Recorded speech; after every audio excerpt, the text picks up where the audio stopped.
जो मेरी वाइफ के बारे में उल्टी सीधी बातें बोलता है तो कहता है मेरे को ना आपसे अपॉइंटमेंट चाहिए, दूंगा मैं उसे appointment. If there is someone that I get to know who speaks evil of my wife and then calls me and asks me for an appointment, will I give him an appointment? Kingdom में protocols हैं, There are protocols in the kingdom. आपको समझना पड़ेगा. You have to understand. मैं आपको एक चीज़, अभी मैं दुबई में भी पास्टर्स की मैंने एक ट्रेनिंग करी, मैं पास्टर्स को यही सिखा रहा था. I trained pastors in Dubai and I was teaching them.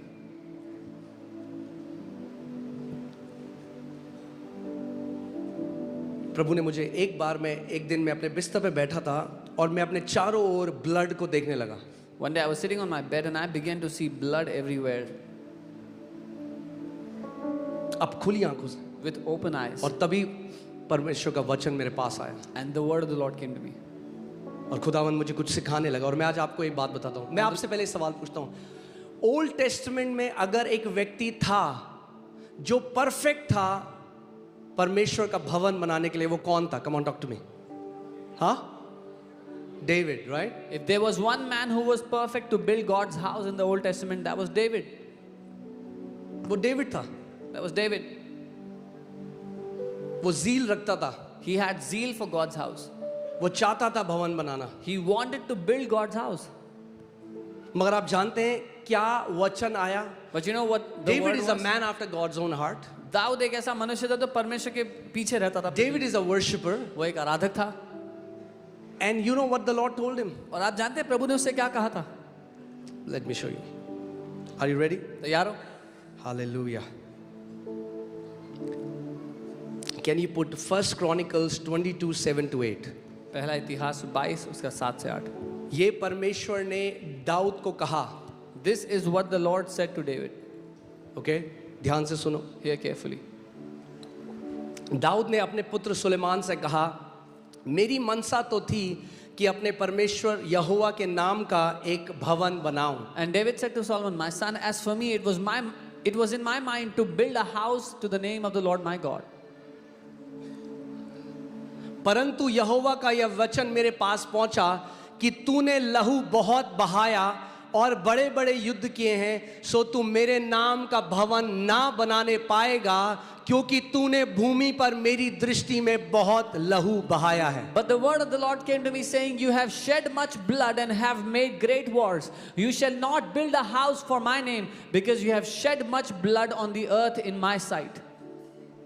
कितने लोग मेरी बात को समझ रहे हैं? How many of you understand? जबकि दाऊद का डिजायर था, वो बर्निंग डिजायर था, he wanted to make the house of the Lord. God said, you will not make me a house. David had a burning desire to build a house for God, and the Lord said, तू मेरा घर नहीं बनाएगा, Because you have shed much blood. क्योंकि तूने बहुत लहू बहाया मेरी नजरों में. नए नियम में हमें एक तलवार की जरूरत नहीं है किसी का लहू बहाने की. We don't need a sword in the New Testament. In the New यीशु मसीह ने Testament. कहा, जब बिना रीजन के तुम अपने भाई की बुराई उसके पीठ के पीछे करते हो, मेरी नजर में तुमने अपने भाई बहन का मर्डर किया, उनका लहू बहाया है. Jesus said, when without a cause you speak evil of your brothers and sisters behind their back, you have shed their blood, you are their murderers.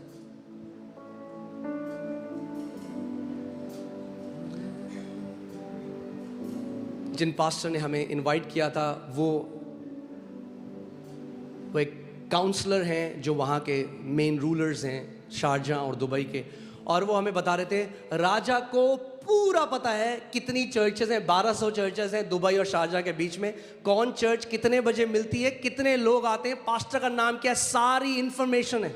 The pastor who had called us there, he is one of the counselors of the kings of Dubai and Sharjah. He said the kings know everything about how many churches, how many pastors, how many people come, what time the meeting is.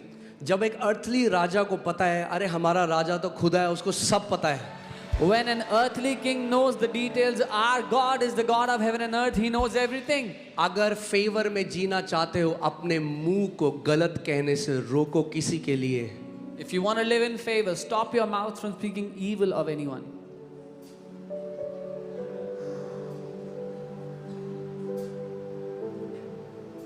Amen. Amen. नहीं, वो सोचते हैं मैं उपवास रख दूंगा. आपका उपवास आपके मुंह को ढांपेगा नहीं. They think I will fast, but your fasting will not cover your mouth. फरीसी लोग हफ्ते में, हर हफ्ते, हमने तो 21 दिन करा, आपने उसके बाद आप अगले साल करोगे. मगर फरीसी तो हफ्ते में 3 दिन हर हफ्ते करते थे उपवास. We fasted 21 days, now you'll fast next year. But Pharisees used to fast 3 days every week. हर हफ्ते 3 दिन का उपवास, Every week, 3 days fasting. यानी हर महीने 12 दिन का उपवास. That means 12 days every month.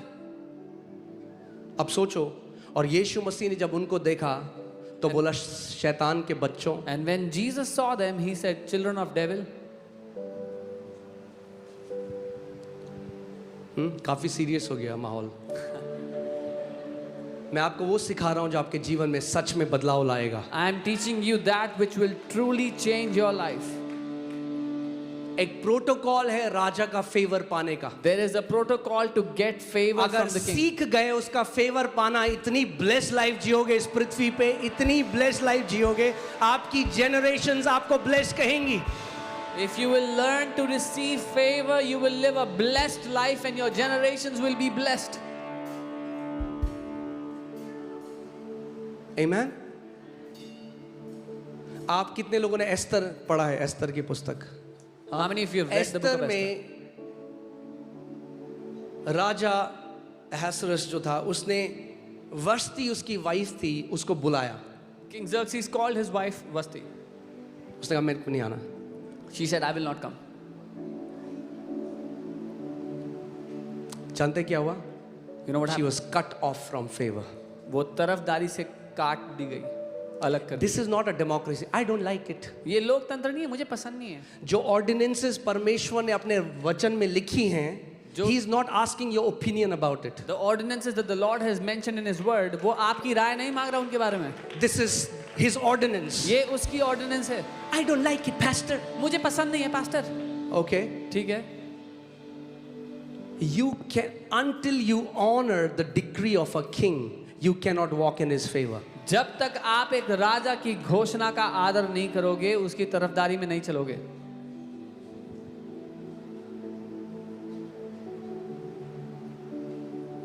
Amen.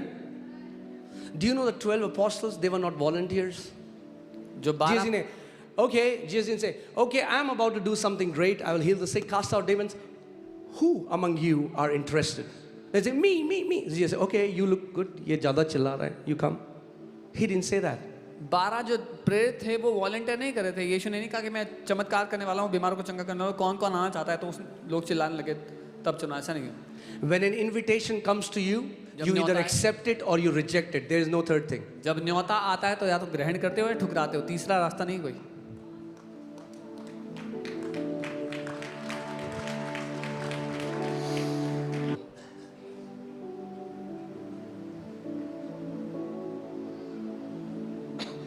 कि आप ईसाई धर्म में ना हो, आप समझो किंगडम को. So that you will not be in the religion called Christianity, but और you जब will आप understand. फेवर में चलोगे ना तो दुनिया देखेगी उसको. कोई छुपा, फेवर के चलने वाले छुप नहीं सकते. When you will walk in favor, the world will see. People who walk in favor, you cannot hide. हर तरफ से फेवर दिखाई देगा.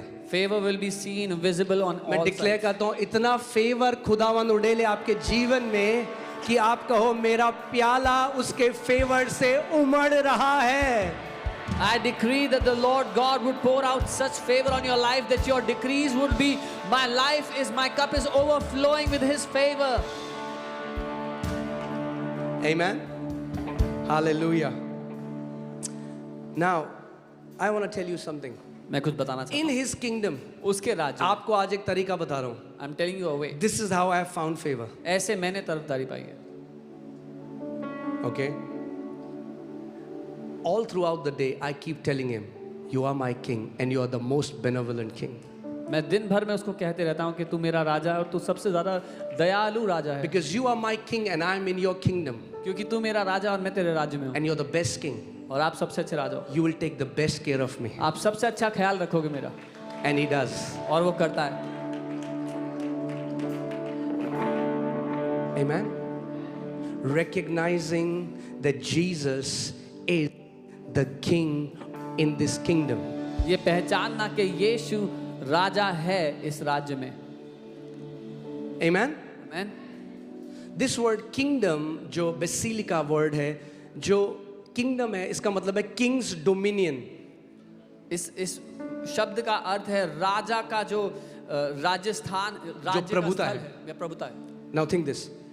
If I am in a king's dominion who is Jesus and his dominion is in my life, then in his dominion sickness has no dominion. अगर मैं उस राजा यीशु की प्रभुता के अधीन हूँ तो उसकी प्रभुता में बीमारी नहीं है.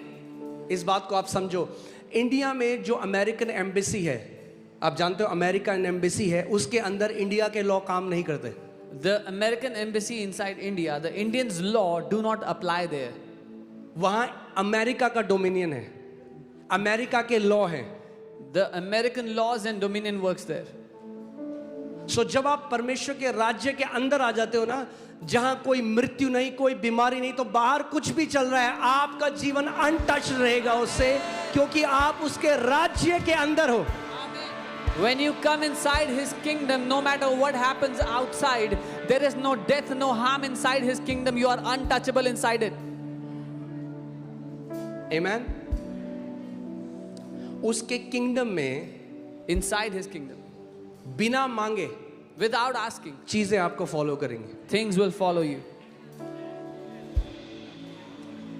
और यही यीशु मसीह सिखा रहा था. उसने कहा जो लोग बाहर हैं राज्य के, And this is what Jesus was teaching. The people that are वो तो outside, जिंदगी भर वो मेहनत करे, क्या खाएंगे क्या पिएंगे, 24 घंटे पैसा पैसा पैसा पैसा पैसा. the people that are outside his kingdom are laboring hard, sweat and toil. They are working, money, money, money. They want to get more. और संडे को भी ओवर टाइम कर लूंगी, 3,000 रुपए और मिल जाए. वो 3,000 से उसने फेवर ही हटा दिया अपने जीवन में, उसे पता I'll ही do नहीं. overtime on Sunday so I get 3,000 more, and they got void of favor because of that extra. क्योंकि पैसा है दिमाग में, पैसा कमा. Money is on their वो mind. कहता है मेरे लोग जो मेरे राज्य के अंदर है, तुम ऐसा नहीं सोचोगे. He said, my people who are in my kingdom, you will not think like that. जो मेरे किंगडम के अंदर के लोग हैं, तुम लोग ऐसा नहीं सोचोगे. Those who are inside my kingdom will not think like that. और तुम लोग क्या करोगे? What will you do? Can you put Matthew 6:33? Mati 6:33. क्या लिखा है इसमें? But you, say me. लेकिन तुम, आपके लिए बोल रहा है पर यीशु मसीह. तुम. What do you do? इसीलिए पहले, बोलो पहले, बाद में नहीं, पहले. यानी हर चीज से पहले परमेश्वर का मेरे राज्य के अंदर है, तुम ऐसा नहीं सोचोगे. he said, my people who are in my kingdom